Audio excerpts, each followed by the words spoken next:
سے قبل 1000 BC میں یہ تعمیر ہوا ہے ہیکل جس کو کہتے تھے وہ، اور وہ آج کل جسے ٹیمپل کہتے ہیں، ٹیمپل آف سولومن،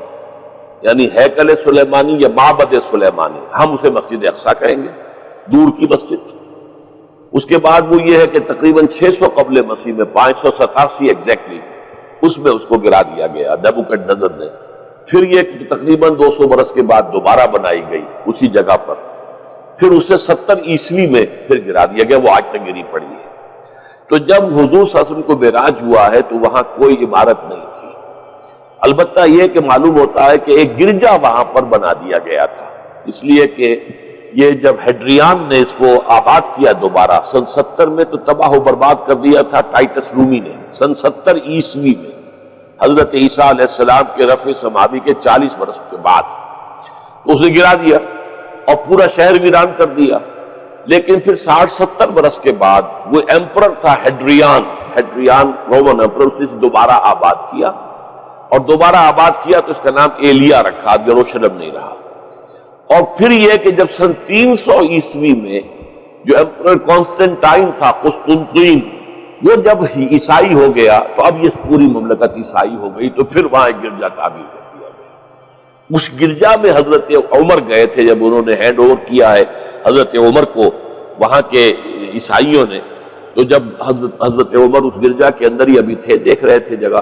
تو نماز ظہر کا وقت ہو گیا، تو حضرت عمر نے فرمایا کہ میرا نماز کا وقت ہے، تو انہوں نے کہا وہاں کے عیسائیوں نے کہ آپ یہی پڑھ لیجیے، تو فرمایا نہیں، اگر میں یہاں پڑھوں گا تو اسے پھر مسلمان مسجد بنا لیں گے۔ تو باپ باہر گئے اور اس قبۃ الصخرہ کے اوپر جا کے نماز پڑھی آپ نے۔ یہ جو اس وقت جو دوم نظر آتا ہے یہ ہے وہ چٹان، اور یہ بڑی اس کے اوپر گردہ وردہ پڑا ہوا تھا، کچرا وچرا تھا، اسے صاف کیا اور اس پر آپ نے نماز پڑھی، اس لیے کہ یہیں سے اصل میں معراج ہوا تھا حضور صلی اللہ علیہ وسلم۔ تو اب اس کے بعد جو عبد الملک ابن مروان نے وہاں پر وہ قبہ بنا دیا ہے جو قبۃ الصخرہ کہلاتا ہے۔ البتہ اسی احاطے کے جنوب کی طرف ایک مسجد بھی ہے، بڑی مسجد ہے، وہ مسجد اقصی کہلاتی ہے، وہ اب مسجد ہے۔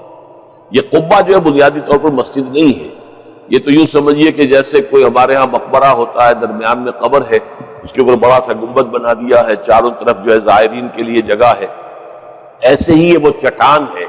کہتے ہیں یہ چٹان جنت سے آئی تھی، جیسے کہ حجر اسود جو ہے جس کے بارے میں روایت ہے کہ جنت سے آیا ہوا ہے پتھر، اس طرح یہ چٹان بھی جنت کی ہے۔ بہرحال یہ بہت بڑی ایک چٹان تھی، بڑا پہاڑ کی مانند تھا یہ، جس کے اوپر کے پھر ہیکل بنایا تھا حضرت سلیمان نے۔ اب ہوتے ہوتے وہ چھوٹا رہ گیا ہے، جیسے کہ اب کوہ صفا کوہ مروہ کیا رہ گئے، کچھ بھی نہیں ہے، ان کا نشان ہے صرف کہ ہاں یہاں کبھی ایک پہاڑی ہوتی ہوگی جس کے کچھ پتھر جو ہیں وہ نظر آ رہے ہیں۔